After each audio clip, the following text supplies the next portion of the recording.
Gupta madam, Pankaj ji और उपस्थित आप सब, मैं समझ रहा हूँ 10 दिन से आप लोग एक रीडिंग की प्रक्रिया में हैं और मैडम ने शायद मुझे ये कह के काम में भेजा था कि बच्चों का कुछ मनोरंजन भी करना है। तो क्योंकि मेरा परिचय पहली बार मुझे खुशी हो रही है कि मैडम ने बताया कि मैं MSc तक पढ़ा लिखा हूँ और बैंक जैसी, स्टेट बैंक जैसी सर्विस में 40 साल नौकरी करके आज से 6 साल पहले 2017 में रिटायर हुआ। तो पहली बार पंकज जी भी हंस रहे होंगे क्योंकि हम लोग बहुत पुराने साथी हैं और पंकज जी ने मेरे ऊपर कई डॉक्यूमेंट्रीज बनाई हैं, मतलब अपने डिपार्टमेंट से। ये परिचय में मैं लिखना भूल गया था।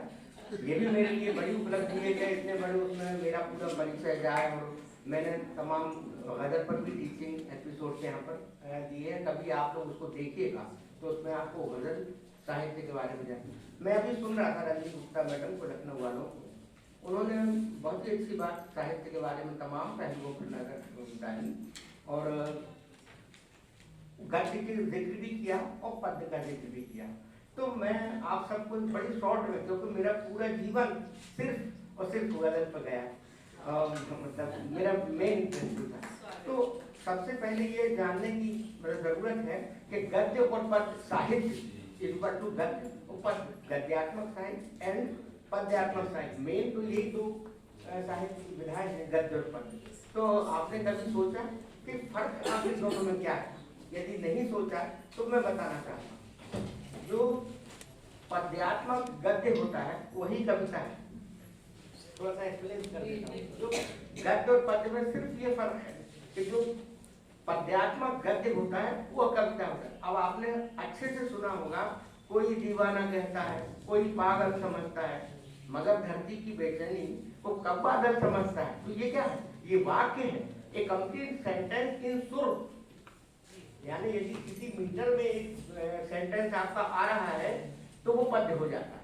जैसे मैंने सोचा कि मुझे लिखना है कि मैं हिंदुस्तान का मजदूर हूँ, तो ये तो एक वाक्य है, मैं हिंदुस्तान का मजदूर हूँ। वाक्य माने गद्य है, मगर यही पद्य है। कैसे?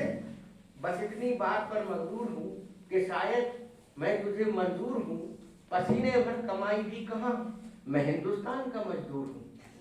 पसीने भर हिंदुस्तान का मजदूर, तो उसी गद्य को मैंने पद्य बनाया कि नहीं बनाया?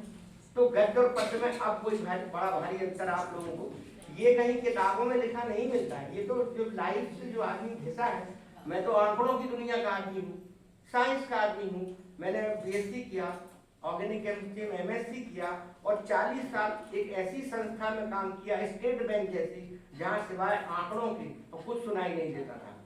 तो फिर साइंस कहाँ क्या? तो ये चीज, ये फर्क मैं आपको बताना चाह रहा था कि वो समझ जिसमें आ जाती है कि ये गद्य हमारा पद्य है और इसको हम अगर मेंटेन कर जाएंगे तो ये कविता बन जाएगी, वो साहित्यकार बन जाता है, वो छंद को साधना सीख जाता है, फिर वो हर चीज सुरीली उसकी हो जाती है। तो ये तो मैं ज्यादा लेक्चर इसलिए नहीं दूंगा कि आप 10x2 यानी 20 लेक्चर दे चुके हैं और 30, हाँ मैं कोई लेक्चर नहीं दूंगा। सिर्फ जो बात मुझे कहनी थी, जो किताबों में या गूगल पे नहीं मिलती, वो मैंने आपको बताई। अब मैं आपसे 4-5 अपनी कविताओं छोटी छोटी अपना परिचय के रूप में, या जो भी आप समझ लें, या मुझे ऐसा हुक्म हुआ है, मेरी यहाँ पोस्टिंग भी इसी वजह से हुई है, वरना मैं कहा मुख्य अतिथि और अध्यक्ष अपन तो शायर आदमी, अपन तो सीधे सीधे चलते हैं। ख्याल आप लोगों की उम्र है इसलिए सुना रहा हूँ। ख्यालों ख्वाब को ऊंची उड़ान देते रहो, ख्यालों ख्वाब को ऊंची उड़ान देते रहो, मगर परों की भी ताकत पर ध्यान देते रहो। परों माने अपनी अपनी सिचुएशन, अपनी अपनी हेल्थ पोजीशन जो भी है, बेस्ट पोजीशन। ख्यालों ख्वाब को ऊंची उड़ान देते रहो, मगर परों की भी ताकत पे ध्यान देते रहो, और नतीजा एक ना एक दिन जरूर निकलेगा। पढ़ाई करते रहो, इम्तिहान देते रहो।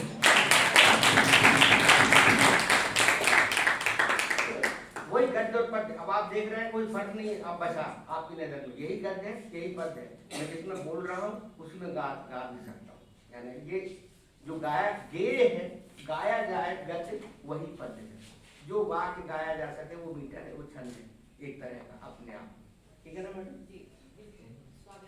तो ख्याल ख्वाब को ऊंची उड़ान देते रहो, मगर परों की भी ताकत पे ध्यान देते रहो, और नतीजा एक न एक दिन जरूर निकलेगा।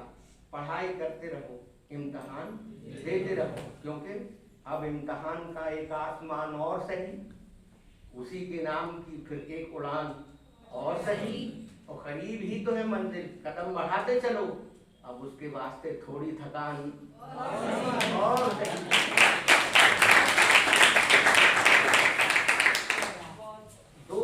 दो सब्जेक्ट पर बात करूंगा। एक तो बहुत जल्दी लोग निराश हो जाते हैं, मतलब जब हम जैसे मतलब उम्र में आने के बाद तो ठीक है, लेकिन यंग भी निराश हो जाते हैं, डिप्रेस हो जाते हैं।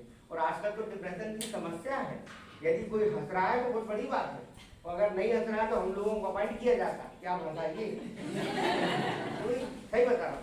तो मैंने देखा कि जो आम लोग हैं वो ज्यादा खुश हैं, बजाय इसके जो परिपूर्ण है, कंप्लीट है, वो ज्यादा दुखी है। जो कम लोग हैं वो बेचारे खुश हैं। एक बार तो मैंने मैडम कहा भी था अपनी कविता में कि गरीब आदमी जिंदा हर एक हाल में है, गरीब आदमी जिंदा हर एक हाल में है, वो जिसकी जेब में सब कुछ है अस्पताल में है।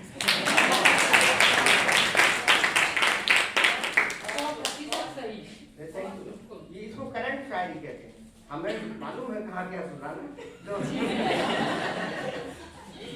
अर्थ कर रहा था बीच की चली बस, वो जिसकी जेब में सब कुछ है अस्पताल में है, और तुम्हारा नाम तो ए से शुरू नहीं होता, तुम्हारा नाम तो ए से शुरू नहीं होता, तो किसका नाम तुम्हारे हर एक रुमाल में है।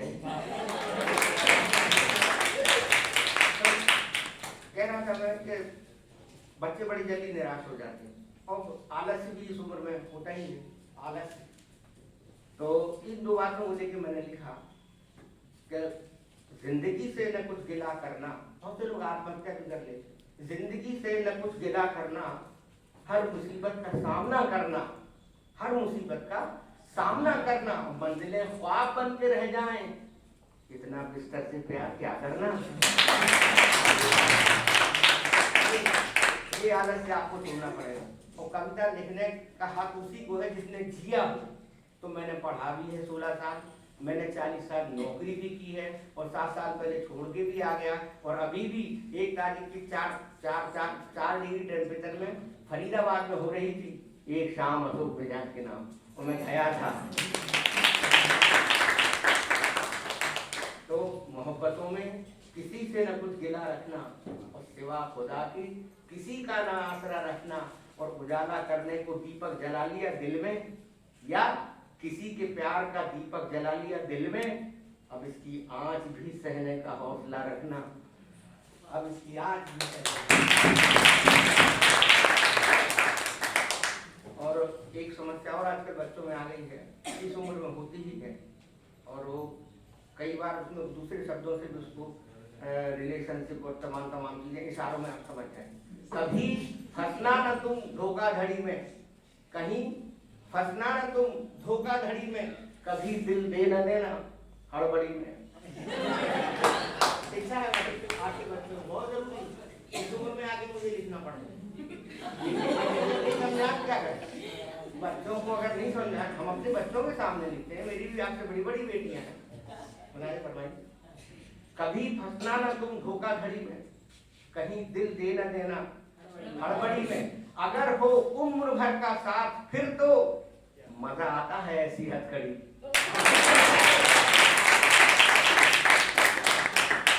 नो टेम्परेरी रिलेशनशिप, इसका मतलब ये हुआ ना, अगर हो उम्र भर का साथ तो मजा, अगर हो उम्र भर का साथ तो मजा आता है ऐसी हथकड़ी।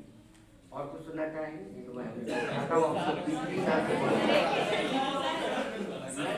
हो गया तो 2-3 घंटे ले लूँ मुझे।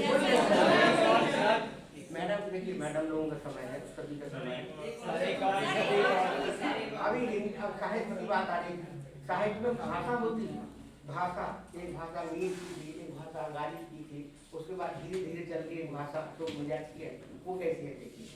हम हमने बात शुरू की, आपके जैसा तो श्रृंगार नहीं कर सकते, आपके जैसा तो श्रृंगार नहीं कर सकते, हम बनावट को तो स्वीकार नहीं कर सकते।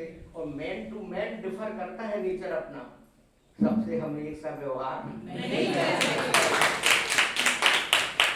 ये लैंग्वेज है, इंग्लिश हिंदी का मिक्सचर आजकल चल रहा है।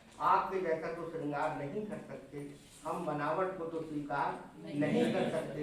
और मैन टू मैन डिफर करता है नेचर अपना, सबसे हम एक सा व्यवहार नहीं कर सकते। और अपनी हिंदी में तो उर्दू भी है, अंग्रेजी भी, हम किसी एक से तो प्यार नहीं करते।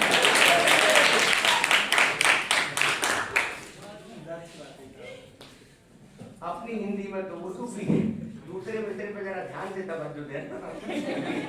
अपनी हिंदी में तो उर्दू भी है, अंग्रेजी भी, हम किसी एक से तो प्यार नहीं कर सकते। और अपने दामन में न दौलत है न शोहरत, कोई इश्क है, इश्क का व्यापार नहीं कर सकते।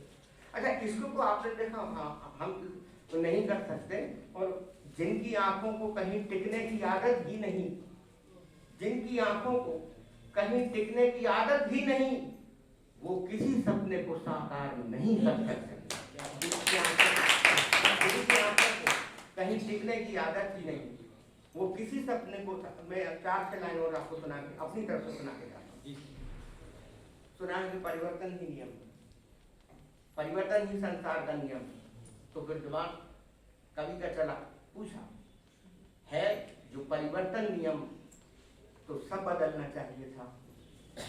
है जो परिवर्तन नियम, तो सब बदलना चाहिए था। फिर तो सूरज को भी पश्चिम से निकलना चाहिए था, फिर तो सूरज को भी पश्चिम से निकलना चाहिए था। यूं तो बदला जा चुका है जाने क्या क्या, लेकिन अब तक वो नहीं बदला गया है जो बदलना चाहिए था, जो बदलना चाहिए था। और उस जगह रहवासियों के घर बनाए जा रहे हैं, उस जगह रहवासियों के घर बनाए जा रहे हैं, जिस जगह से ढेर सा गेहूं निकलना चाहिए।